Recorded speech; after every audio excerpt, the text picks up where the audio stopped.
भी skin whitening cream यानी त्वचा को गोरा बनाने वाली क्रीम लगाने के शौकीन हैं, तो आपको हमारा ये विश्लेषण आज जरूर देखना चाहिए। त्वचा को गोरा बनाने का वादा करने वाली क्रीम्स के विज्ञापनों में आपने अक्सर देखा होगा कि इन क्रीम्स को लगाने वाली महिला या पुरुष को फटाफट कामयाबी मिल जाती है और ये लोग रातों रात स्टार बन जाते हैं।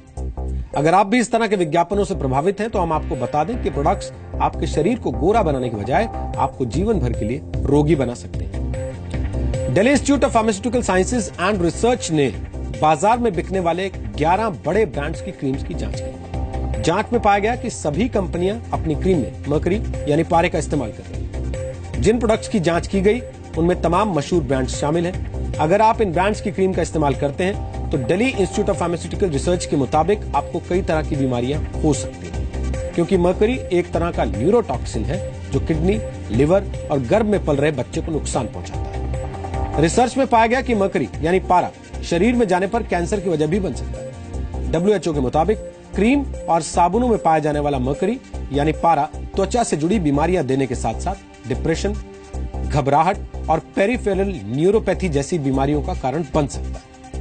WHO के मुताबिक चीन में 40% महिलाएं और भारत में 61% लोग त्वचा को गोरा बनाने वाली क्रीमों का इस्तेमाल करते हैं। साबुनों, क्रीम और कॉस्मेटिक प्रोडक्ट्स में पाया जाने वाला पारा अक्सर पानी में मिल जाता है और यह पर्यावरण को नुकसान भी पहुंचाता है। यानी गोरापन पाने की आपकी चाहत आपके आसपास के पर्यावरण को काला कर देती है। आपको बता दें कि भारत में कॉस्मेटिक प्रोडक्ट्स में मरकरी के इस्तेमाल की इजाजत नहीं है। फिर भी क्रीम बनाने वाली कंपनियों के प्रोडक्ट्स में काफी मात्रा में पारा पाया गया। हमने इन सभी कंपनियों से जवाब जानने की कोशिश की, लेकिन हमें अभी तक किसी कंपनी की तरफ से इस बारे में कोई प्रतिक्रिया नहीं मिल पाई। जब ये कंपनियां अपना पक्ष रखेंगी तब हम आपको उनका पक्ष भी दिखाएंगे और उन सारे प्रोडक्ट्स बनाने वाली कंपनियों के नाम भी आपके सामने रखेंगे। भारत में फेयरनेस क्रीम्स का कारोबार करीब 3000 करोड़ रुपए का है। भारत में फेयरनेस क्रीम के कारोबार की शुरुआत 1975 से हुई थी, लेकिन गोरा रंग पाने की चाहत भारतीयों के दिलों में अंग्रेजों के जमाने से। अंग्रेजों को आम बोलचाल की भाषा में गोरे भी कहा जाता है और उन्होंने भारत पर करीब 200 साल तक राज किया। अंग्रेजों से पहले भारत में मुगलों का शासन रहा। मुगलों का रंग भी भारतीयों के मुकाबले गोरा था। इसके बाद भारत में जाति व्यवस्था ने भी काले गोरे के भेद को काफी हद तक बढ़ाया। कुछ पिछड़ी जातियों के लोग और गरीबी में जीवन जीने वाले सदियों से कड़ी धूप में कड़ी मेहनत करते आए हैं, जिसकी वजह से उनकी त्वचा का रंग औरों के मुकाबले गहरा हो जाता है। इसीलिए भारत में गोरे रंग को ऊंची जाति और ताकतवर लोगों से जोड़ने की प्रथा भी शुरू हो गई और नतीजा ये रहा कि अब भारतीय लोग गोरापन पाने के लिए किसी भी तरह का उपाय अपनाने से नहीं चूकते। भारत में शादियों के विज्ञापन में भी अक्सर फेयर और वेरी फेयर जैसे शब्दों का इस्तेमाल किया जाता है। यानी भारत में रहने वाले ज्यादातर लोग अपने लिए गोरा जीवन साथी चुनना ही पसंद करते हैं। भारतीय फिल्मों में तमाम हीरो और हीरोइंस गोरेपन के ब्रांड एम्बेसडर के रूप में दिखाई देते हैं। यानी भारत में गोरापन पाने की चाह हर जगह देखी जा सकती है। लेकिन हमें लगता है कि गोरेपन का वादा बेचकर लोगों को ब्लैकमेल किया जा रहा है। मार्केटिंग के दम पर गोरे रंग को अच्छा और काले और सांवले को रंग कमतर बताया जा रहा है। हमें लगता है कि यह अनफेयर है और बहुत अनैतिक है। त्वचा के रंग से किसी इंसान के बारे में राय बनाना अपने आप में एक दूषित विचारधारा है और इस विचारधारा को मिटाने के लिए एक डीएनए टेस्ट करना जरूरी है। हमारे इस विश्लेषण के दो पहलू हैं। एक आपकी सेहत से जुड़ा है और दूसरा आपकी सोच से जुड़ा है। हमने इन दोनों पहलुओं का विश्लेषण किया है।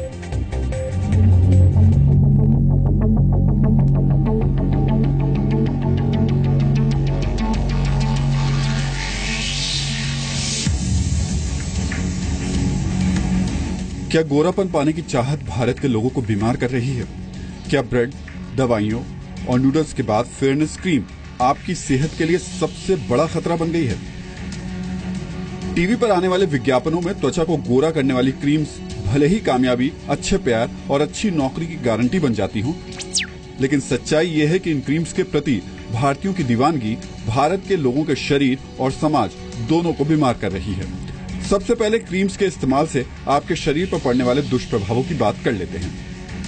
Delhi institute of pharmaceutical science and research ने अपनी एक जांच में पता लगाया कि बाजार में बिकने वाली ज्यादातर फेयरनेस क्रीम्स में मरकरी यानी पारे का इस्तेमाल किया जा रहा है।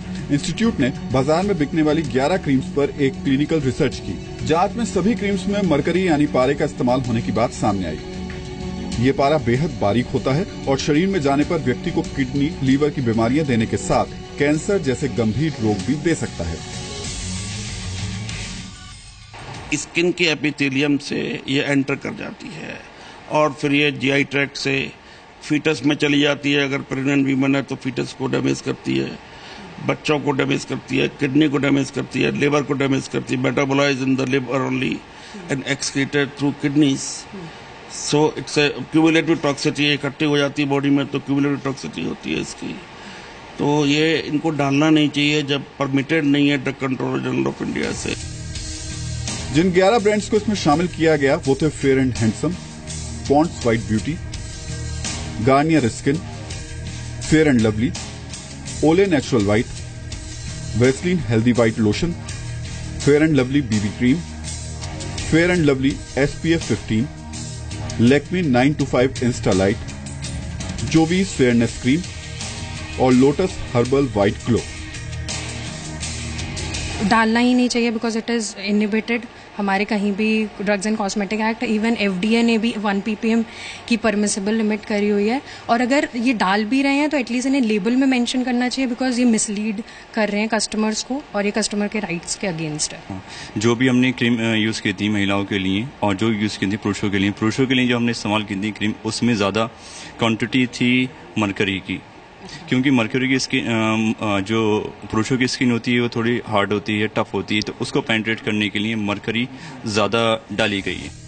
कंपनी दावा करती है कि उनकी बनाई क्रीम्स लोगों की खूबसूरती को निखारने में मदद करती हैं, यानी ये प्रोडक्ट्स छिपा हुआ गोरा रंग बाहर लाते हैं।